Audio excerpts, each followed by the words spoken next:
O dia começou como qualquer outro.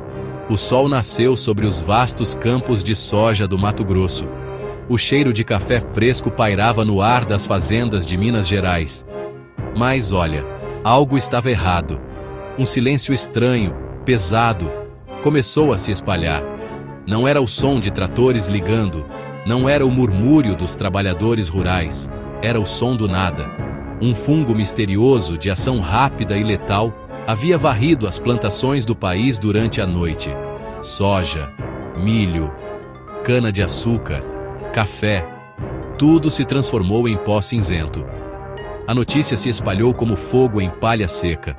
Pela primeira vez na história, o coração do Brasil, seu poderoso agronegócio, havia parado de bater. Imagine um gigante adormecido, um gigante que alimenta não apenas um país, mas o mundo inteiro. Agora imagine esse gigante sofrendo um ataque cardíaco fulminante. Essa foi a sensação daquela manhã. Nos portos, navios gigantescos esperavam por cargas que nunca chegariam.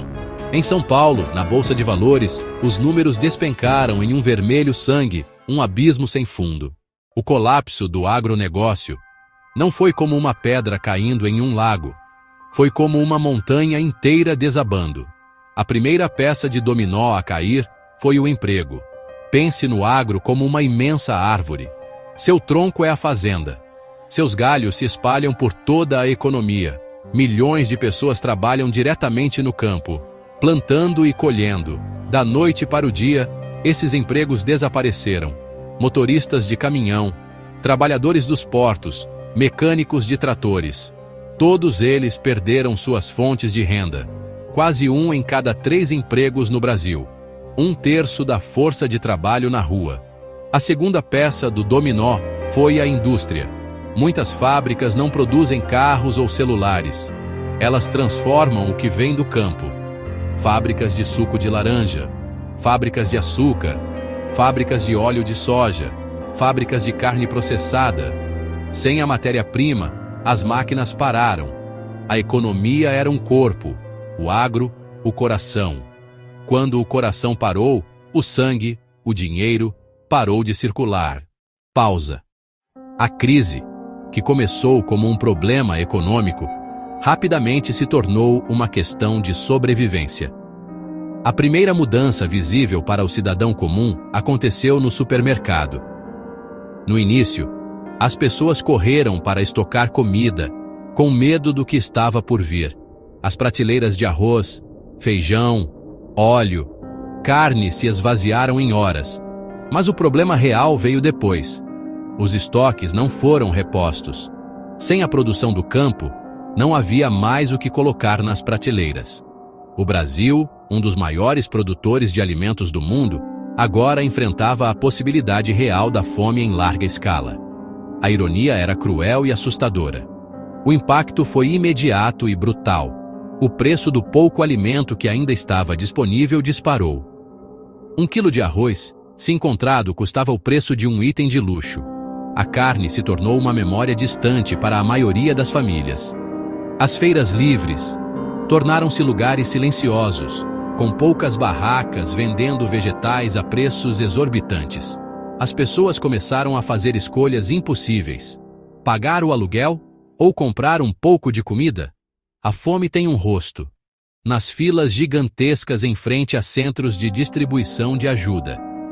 A crise alimentar gerou uma crise de saúde.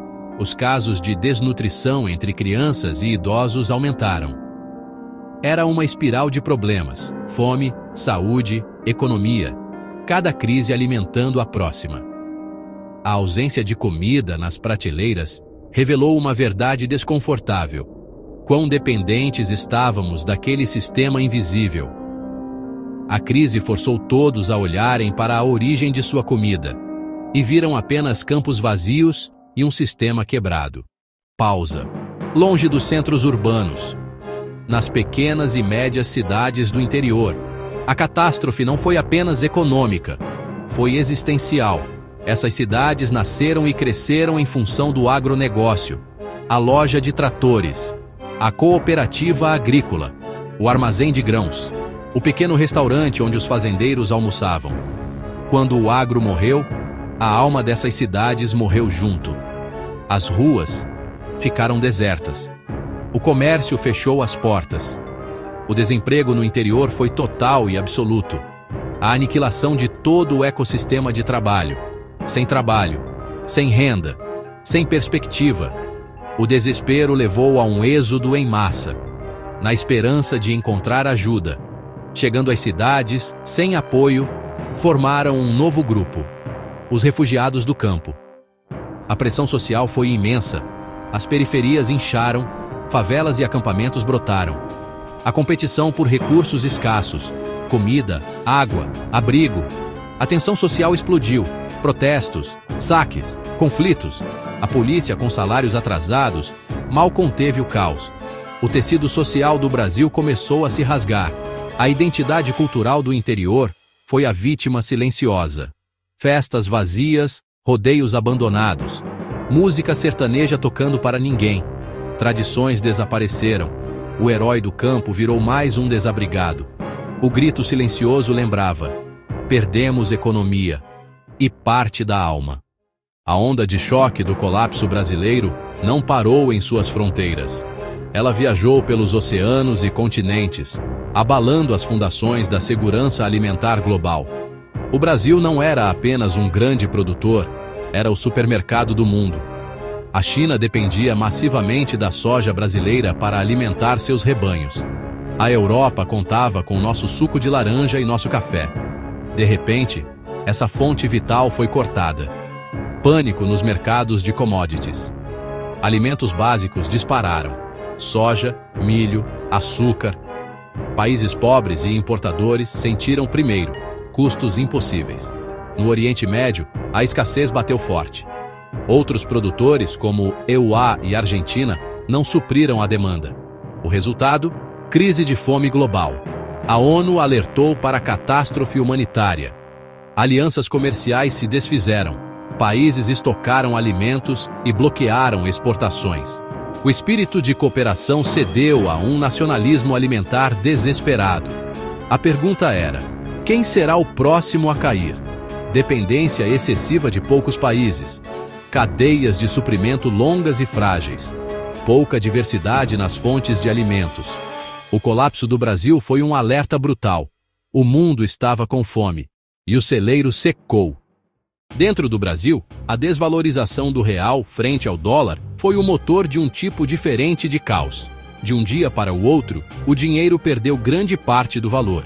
Imagine ter R$100 na carteira e descobrir que compram o que R$30 compravam antes. A causa era simples. Pararam as exportações, a principal entrada de dólares. Com poucos dólares e muita demanda, o preço explodiu. A hiperinflação do dólar pulverizou a classe média. Planos sumiram: viagem, carro, reforma.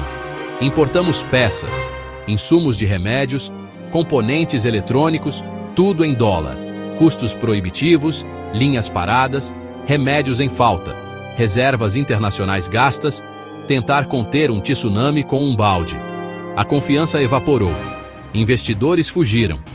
O real perdeu sentido. O escambo voltou. Em alguns lugares, o dólar dominou. A sociedade se dividiu. Quem tinha dólares e quem não tinha nada. Regredimos a uma economia de escambo em pleno século XXI. Quando o dinheiro vira pó, tudo desaba junto. Pausa. O paradoxo ambiental. Em meio ao caos social e econômico, algo inesperado começou. Com o fim do agro em larga escala, a pressão sobre biomas caiu drasticamente. As motosserras silenciaram. Pastos e antigas lavouras começaram a se cobrir de verde. Na Amazônia e no Cerrado, o desmatamento parou. Rios ficaram mais limpos. Imagens mostravam uma recuperação tímida, mas persistente. Animais ameaçados apareceram com mais frequência, ocupando territórios antes humanos. O ar ficou mais puro, mas essa vitória ambiental custou caro em vidas humanas. Com a fome, aumentaram a caça e a extração de madeira para sobreviver. O garimpo explodiu, levando mercúrio aos rios. Um ambiente saudável não existe em uma sociedade em colapso. Proteção depende de Estado funcional, fiscalização, ciência e necessidades básicas atendidas. A solução não era acabar com o agro, mas equilibrar produção e preservação. Sem ordem social, o desespero cria outra devastação. Pausa. Diante do abismo, o instinto de sobrevivência brotou nas frestas do colapso. Telhados, parques e terrenos baldios viraram hortas. Quem mal se conhecia, agora trabalhava junto. Alface, tomate, batata. A agricultura familiar e a agroecologia viraram esperança. A crise acelerou a inovação. Agricultura vertical em prédios, carnes cultivadas, proteínas de insetos e algas. Cientistas e engenheiros trabalharam noite e dia. Ainda assim, eram gotas d'água no deserto. Alimentavam uma comunidade, talvez um bairro, mas não 200 milhões. Havia uma corrida contra o tempo. Desespero e fome, mas também resiliência, comunidade e inovação. O país estava em uma encruzilhada.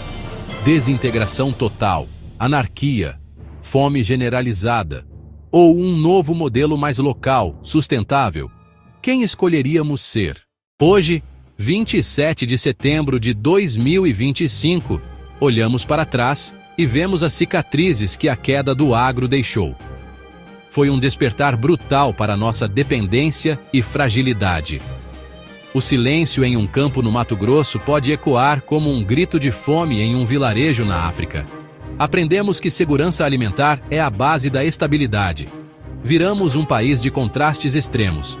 Nas brechas do colapso, uma nova economia floresce, local e diversa.